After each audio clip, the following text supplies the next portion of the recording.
18h. Bonsoir et bienvenue dans ce journal. Les titres, c'est dans un instant. La fête de Pâques célébrée cette année dans la plus grande sobriété par les fidèles chrétiens. Pas de rassemblement en cercle restreint d'individus, notamment une cérémonie célébrée en famille pour éviter la propagation de cette pandémie Covid-19. Nous irons également à Tilène, un quartier de Ziguinchor, en cette journée marquée par un contexte particulier. Même situation à Saint-Louis, quelques prêtres seulement sous la présidence de l'évêque de diocèse ont assisté à la messe de Pâques.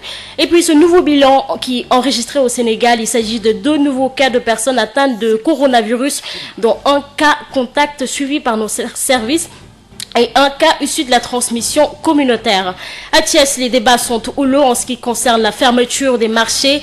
Les commerçants approuvent l'initiative mais demandent à avoir une dérogation jusqu'à 16 ou 17 heures pour pouvoir travailler et avoir une source de revenus convenable. La partie technique de ce journal est assurée par Alassane Ouad.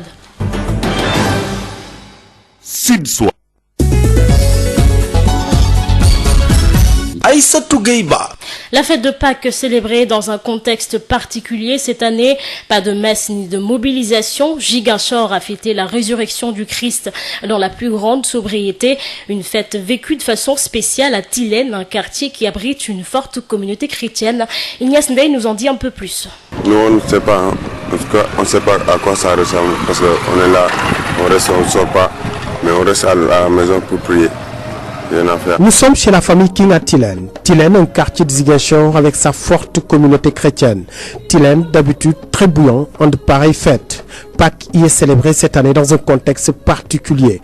Une fête difficilement vécue par cette famille King qui a célébré Pâques à sa manière et sur fond de confinement. Nous avons prié en famille, dans la maison, porte fermée, tout. Nous avons prié à l'intérieur. Et nous avons demandé à Dieu que vraiment, que ce problème ne revienne plus. Ce matin aussi, on est là assis. Vous avez vu comme je suis habillé. Je vais nulle part, je ne vais pas bouger. Ça, c'est mon beau-frère. Nous avons fait notre messe à la maison, portes et fenêtres fermées. Nous avons prié à l'intérieur. Une situation inédite pour ce sexagénaire qui n'en revient pas cette année. Une fête de Pâques comme ça, c'est incroyable. Lance Robert King, le chef de famille. Oui, c'était très animé, très animé. Très animé. Ah, cette année, rien, incroyable, mais vrai. Yalla bu mu amati. Lu melni Yalla bu mu amati. Que Dieu nous en préserve. Mu amati fen. Ak Tilène nu muy animé souvent nga toog nii rek finalement toog. Les chants de chorale sortis du BAF à volume réduit rappellent ce contexte de fête de Pâques dans cette famille King. Juste à côté de la famille, 2 jeunes assis dévisant autour d'un verre. Cette fête de Pâques est spéciale, très spéciale, comme nous le décrit ce monsieur. C'est assez spécial, très spécial. Et après, vous avez fait quoi? Bon, après, je suis venu voir les amis et on est obligé de fêter puisqu'on est en temps de couvre-feu. Donc la fête va être courte. Donc on profite de la matinée, prendre un coup et partager la joie pascale. Ainsi, les fidèles chrétiens à Ziguinchor ont vécu Pâques dans la plus grande sobriété. Ici, à Ziguinchor. On a fait comme mon costume, affaire, lieu public. Mais moi, on a fait, Ziguinchor, Ignace Ndeye, Sud FM. Ignace Ndeye à Saint-Louis, la messe de Pâques présidée par l'évêque du diocèse au niveau de la paroisse cathédrale avec seulement quelques prêtres. Le contexte du Covid-19 est la cause de cette situation. Cependant, cela ne change en rien le sens de cette célébration d'après Monseigneur Ernest Sambou qui a formulé des prières. C'est un reportage de Yves Tandang. C'est une messe pas comme les autres qui a été présidée ce dimanche à la paroisse cathédrale Saint-Louis par l'évêque du diocèse en cette célébration particulière de la résurrection de Jésus-Christ. Monseigneur Ernest Sambou de revenir sur le sens de cette fête de Pâques. Le sens de cette célébration n'a pas changé parce que la résurrection, c'est la résurrection de Christ. Pâques est resté la fête de la résurrection. Ce qui a changé, c'est l'ambiance et le tour. Bon, célébrer dans une église vide, c'est autre chose que vraiment célébrer dans une église pleine. Bon, nous savons que c'est une souffrance pour nous, mais c'est surtout aussi pour les chrétiens qui sont enfermés chez eux. Mais le sens de la résurrection est là. Et la résurrection doit donner l'espérance à chacun. Cette messe a été également l'occasion pour l'évêque du diocèse de Saint-Louis, Monseigneur Ernest Sambou, de formuler des prières à l'endroit de toutes les personnes du monde entier qui souffrent présentement de la pandémie du Covid-19. Oui, depuis jeudi, on ne fait que prier pour les victimes. Il y a ceux qui sont déjà morts. Il faut demander au Seigneur de les accueillir. Il y en a qui souffrent actuellement. Ils sont malades. On demande que Dieu puisse leur apporter la guérison. Il invite cependant les populations au respect scrupuleux des mesures barrières préconisées dans la lutte contre la propagation du coronavirus. Toutes les consignes là sont dures, mais c'est pour notre santé. Parce qu'il y a trois choses. Il y a le coronavirus, il y a l'état d'urgence et il y a le couvre-feu. C'est dur ces trois-là pour nous. Mais sachons que c'est pour notre santé, pour protéger notre vie. Toutefois, les directs effectués par les radios et les réseaux sociaux ont permis aux fidèles chrétiens de la capitale du Nord de pouvoir suivre cette messe et de festoyer chez eux, mais en mode confinement. Saint-Louis, Yves Tendeng, Sud FM. Yves Tendeng, le Sénégal enregistre ce dimanche de nouvelles contaminations au virus Covid-19. 19 patients hospitalisés ont également été déclarés guéris. Le point sur la situation du jour, c'est avec le ministre de la Santé et de l'Action sociale, Abdoulaye Diouf Sarr. Le dimanche 12 avril 2020, le ministère de la Santé et de l'Action sociale a reçu les examens virologiques suivants. Sur 104 tests réalisés, 2 sont revenus positifs. Il s'agit d'un cas contact suivi par nos services et d'un cas issu de la transmission communautaire. Ce jour, 19 patients hospitalisés sont déclarés guéris. L'état de santé des patients hospitalisés est stable. À ce jour donc, 280 cas ont été déclarés positifs au Sénégal, dont 171 guéris, 2 décédés, 1 évacué. Par conséquent, nous avons 106 patients sous traitement dans nos hôpitaux. Le ministère de la Santé et de l'Action sociale exhorte les populations au respect scrupuleux des mesures de prévention individuelle et collective. Cas transmission communautaire, une véritable préoccupation qui se justifie. C'est la conviction de Ndeye Fatou Touré, expert en actuariat pour la directrice de PricewaterhouseCoopers Afrique francophone. Le risque est bien réel, surtout si les mesures prises ne sont pas respectées, ce qui rendrait difficile la prise en charge. J'étais dans Objection de ce matin avec Bayo Margueil. Nous l'écoutons. Oui, effectivement. Tout le monde s'accorde, je pense, et le corps médical et tous les scientifiques. Je pense que ces cas de transmission communautaire sont vraiment inquiétants. Ils sont inquiétants parce que tout simplement, ça veut dire qu'aujourd'hui, on ne sait pas. Il y a des foyers de contagion qui sont complètement inconnus. Pour ces personnes-là, il y a des personnes qui sont porteuses du virus, on ne les a pas identifiées. Porteurs sains. Oui, porteurs sains, on ne les a pas identifiés. Et ça veut dire que du coup, on ne les a pas prises en charge. Parce qu'aujourd'hui, quand on identifie un cas, il y a une prise en charge, une mise en quarantaine de toutes les personnes qui éventuellement ont été autour de cette personne-là. Aujourd'hui, donc ces cas communautaires-là, on ne sait pas où ils sont, qui ils ont pu contaminer. Et du coup, effectivement, ce sont ces cas communautaires-là qui rendent la prédiction difficile, voire impossible. Parce qu'on ne sait pas où est-ce qu'ils sont, comment est-ce qu'ils ont attrapé le virus, avec qui ils ont été en contact. Donc c'est très compliqué. Et aujourd'hui aussi, il y a une crainte. Je ne suis pas du tout sociologue, mais je sais qu'il y a une crainte aujourd'hui, c'est qu'on assiste à un phénomène où les individus commencent à percevoir ce virus comme honteux. Ça aussi, c'est très... Qui se cacherait par... Qu'il se cacherait, par exemple. On a eu l'exemple de la personne contaminée qu'on a détectée et qui a fui. Comment peut-on expliquer ça ? Du coup, c'est pour ça que je dis qu'il y a un phénomène sociologique assez atypique qui entraînerait du coup que tout le monde ne viendrait pas spontanément pour se faire, pour vérifier s'il est contaminé ou pas. Ensuite, donc, vraiment, du coup, ces cas communautaires sont une réelle préoccupation parce qu'on ne peut pas les gérer. On ne peut pas les prédire, on ne peut pas les localiser, on ne peut pas les gérer. Voilà, Ndeye Fatou Touré a analysé au cours de cette émission avec Bayo Margueil la courbe d'évolution du Covid-19. Elle a également apprécié les impacts économiques de cette pandémie ainsi que les mesures d'accompagnement. Application de la mesure de fermeture de tous les marchés de Thiès à 14h.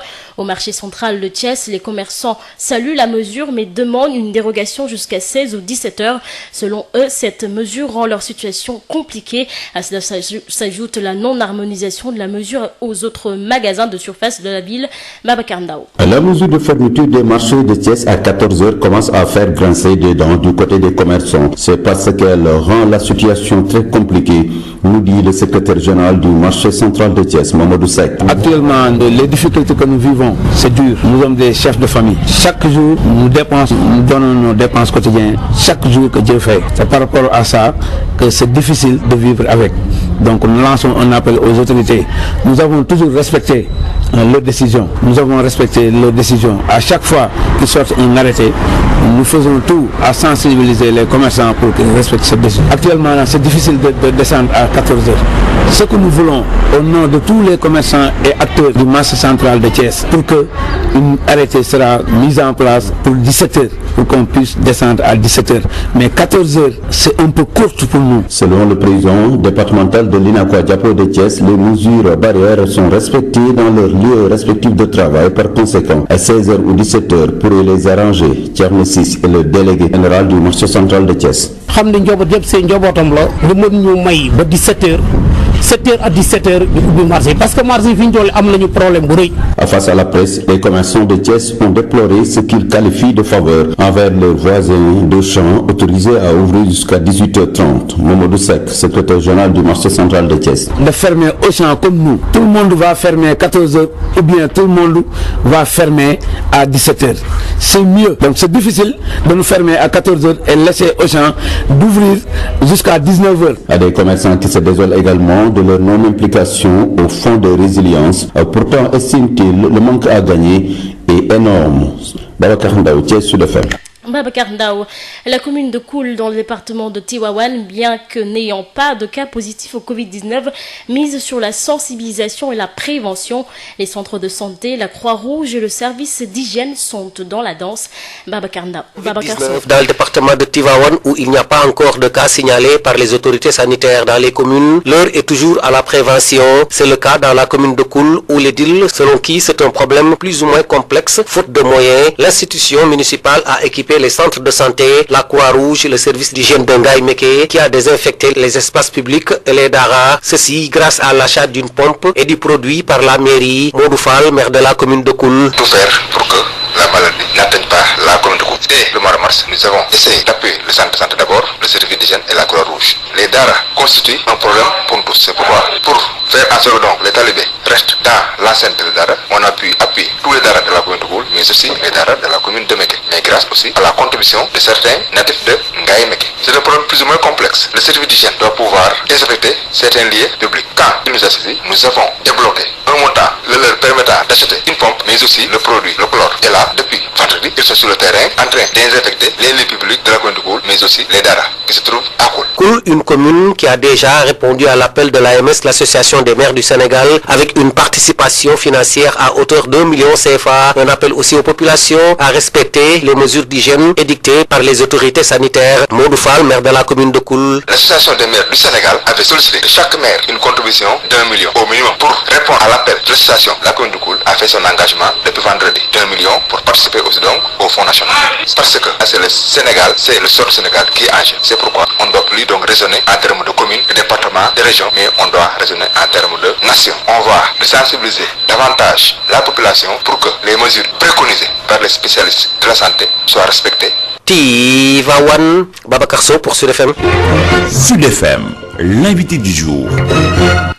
Fermeture des marchés réguliers de Tambacounda les dimanches et mercredis. La mesure est entrée en vigueur ce dimanche. Le gouverneur Omar Mamadou Baldé, les autorités locales et les services techniques sont sur le terrain où se déroulaient les opérations de désinfection. Omar Mamadou Baldé, chef d'exécution régionale de Tambacounda de Boubacar Tamba. Il nous arrive de constater que certains ont l'illusion de devoir passer outre les mesures. Je leur rappelle que c'est simplement une illusion. Tous se soumettront aux mesures qui ont été arrêtées. Il se trouve que de manière globale, la région est totalement bouclée et nos frontières sont hermétiquement fermés sur les axes. C'est ainsi que pour les transporteurs d'hydrocarbures et pour les gros porteurs, nous avons relevé le niveau de contrôle. Simplement parce que certains parmi eux, pas tous, véreux bien entendu, font semblant de mettre le chauffeur et l'apprenti devant. Ayant une cabine derrière, ils prennent 3 à 4 citoyens contre de l'argent afin de pouvoir les transporter en violant les dispositions de notre arrêté. Les services ont été instruits et à l'heure actuelle, le bilan fait état de l'immobilisation de 7 gros porteurs et leurs dossiers sont en cours de traitement. Pour ce qui concerne nos parents qui se disent que c'est l'occasion d'utiliser des motos et emprunter les pistes dérobées, nos équipes d'embuscade sur 72 heures ont immobilisé 407 motos et elles ne leur seront pas rendues pour ce qui concerne le département de Goudiri et plus précisément les cas qui ont été testés positifs là-bas. Je voudrais rassurer leurs familles. Les 7 malades sont bien pris en charge au niveau du centre de santé de Tamba et se portent bien. Nous espérons même que sous peu, ils guériront et nous verrons comment les accompagner afin de les retourner vers leur famille. Pour Goudiri, en tant que département, la mesure de mise en quarantaine est renforcée. Depuis hier, le peloton de gendarmerie qui y était a été renforcé par un deuxième peloton du Garci afin de nous aider à veiller à ce que les populations restent sur place et qu'elles ne nous propagent pas le virus au niveau des autres départements de la région. Nous signalons également que 20 prélèvements faits hier sont en route vers Kolda. Je rassure aussi les Sénégalais que les conditions du confinement du village de Kanhanbe se font dans les meilleures conditions. Rien ne manque en termes de produits alimentaires. Rien ne manque en termes de soutien en protéines et nous continuerons à veiller à cela. Nous avons même poussé le niveau de prise en charge jusqu'au niveau de la prise en charge du bétail. Nous avons envoyé de l'aliment pour aider nos parents qui étaient propriétaires de bétail plutôt, afin de pouvoir donc faire face à cette situation que nous souhaitons juste passagère, car bientôt nous pensons pouvoir la maîtriser et reprendre véritablement la vie normalement. Aïssatou Gueye Ba. C'est la fin de cette édition, tout de suite le rappel des titres. La fête de Pâques célébrée cette année dans la plus grande sobriété par les fidèles chrétiens.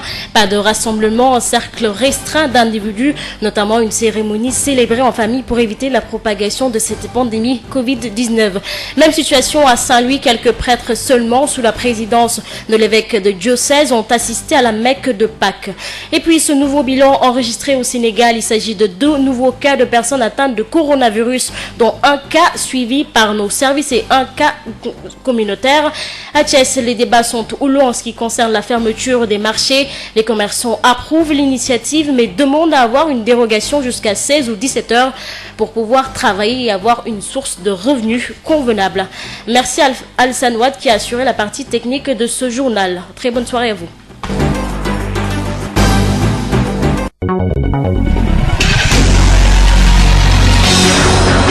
feebaru coronavirus ba léegi